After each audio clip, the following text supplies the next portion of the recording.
Welcome to WatchMojoUK, and today we'll be discussing the 10 scariest unresolved Scotland Yard cases. Before we begin, we publish new content every day, so be sure to subscribe to our channel and ring the bell to get notified about our latest videos. For this video, we'll be going over some of the most notable instances where a case went cold after initially crossing the desks of Scotland Yard. We'll be omitting the well-known case of Jack the Ripper here, however, and focusing on some more obscure and arcane investigations. Benjamin Ward. One of the saddest aspects of a cold case is also one of the unfortunate absolutes in life. As the years roll on, fewer and fewer witnesses are left to share their information. Eventually, everyone with knowledge about a case will pass away, leaving the legacy of people like Benjamin Ward to remain shrouded in mystery. Ward was the victim of a homicide while working as a night watchman for a construction site back in 1963. Currently, the files on the case remain sealed at the UK's National Archives, although requests have been made as recently as 2021 for materials to be unlocked.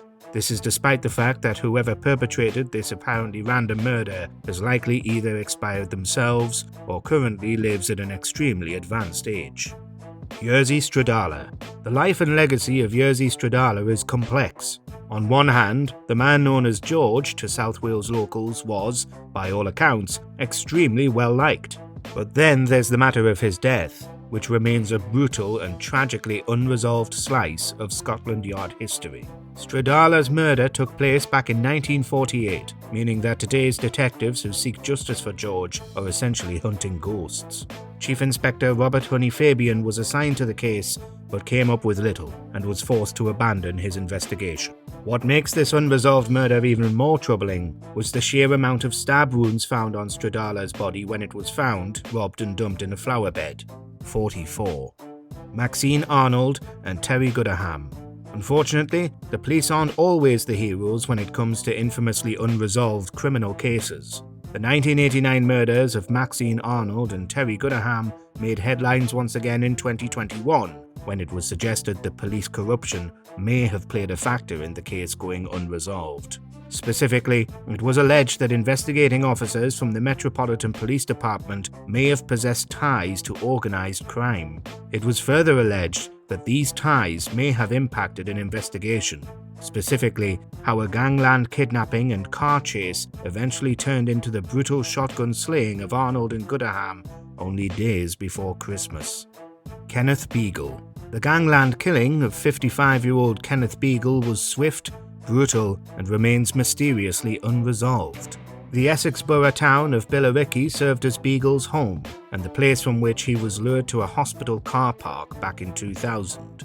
Beagle's body was later found with multiple bullet wounds to the head, leading some to surmise that the murder was somehow connected with illegal activity.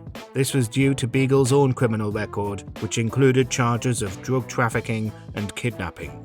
Additionally, a 2021 article from The Mirror alleged that some detectives may have somehow been involved with the killing, an accusation that coincided with Beagle's history of cooperating as a police informant. Jill Dando. Within the past few minutes, police have confirmed that the BBC television presenter Jill Dando has been stabbed to death outside her West London home. The 1999 murder of BBC journalist Jill Dando was shocking and controversial. Shocking due to the brazenness of the crime, with Dando fallen victim to a gun-wielding assailant right outside her home. We're 20 years on now, so it's the odds are against it, but I live in hope.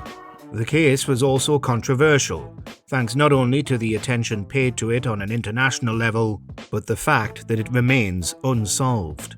This is despite the fact that a man named Barry George was tried and convicted of the shooting in 2001.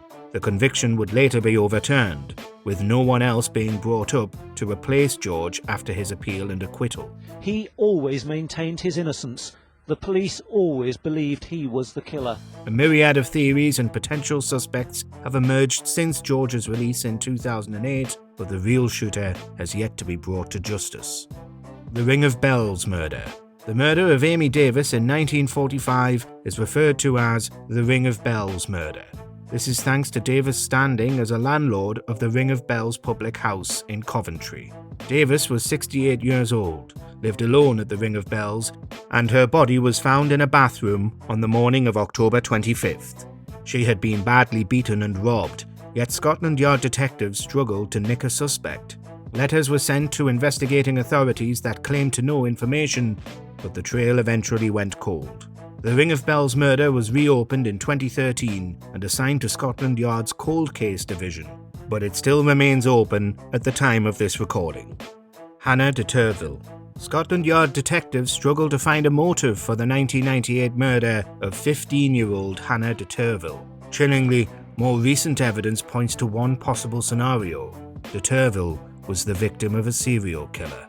The teenager is just one of dozens of unresolved murder cases that some claim could potentially be linked to Christopher Halliwell. The former taxi driver is currently serving life in prison for his roles in the murders of Sean O'Callaghan and Becky Gordon-Edwards, but conjecture exists that Halliwell may have been responsible for more deaths.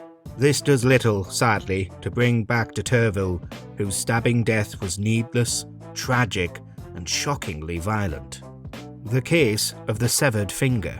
We are not forensic pathologists by any means, but 7 years feels like a long time for a severed finger to be hanging out at Scotland Yard, waiting to be identified. Yet that was the case in 2017, when detectives asked the public for assistance in locating whomever was missing the finger, which had been recovered on December 4, 2010. The only information Scotland Yard had at the time of this 2017 appeal was that the digit belonged to a human male, but that was about it. Initial theories that the finger may have been lost as a result of the 2005 terror bombings in London were dismissed, and the body part remains unclaimed. The Thames Torso Murders. We mentioned how we were singling out the Jack the Ripper case as a criteria omission at the start of the video. This was, in part, in order to discuss some roughly analogous investigations, such as this one. The Thames Torso Murders refers to a series of gruesome killings that took place within the same Victorian timeline as the Ripper. The Torso Murders featured evidence that was forensically different to the Ripper, although women were still the intended targets. So troubling was the physical damage here that only one of the victims, Elizabeth Jackson, was able to be identified. Meanwhile, no suspect involved in any of the canonical 4 torso murders between 1887 to 1889, or the similarly associated deaths a decade plus earlier, was brought to justice. Witchcraft and sacrifice. It seems almost unthinkable to imagine a child trafficked anywhere, let alone for the purposes of witchcraft and sacrifice. Yet this was what Scotland Yard investigators theorised when they recovered a torso from the River Thames in 2001. Police dubbed the murder victim Adam, a small child of Nigerian descent that had been poisoned prior to his death. Investigators connected the case with muti killing, a South African practice that does the unthinkable in order to harvest body parts for occult medicine. Detectives travelled to both South Africa and Nigeria in search of leads, but the investigation eventually went cold in 2013.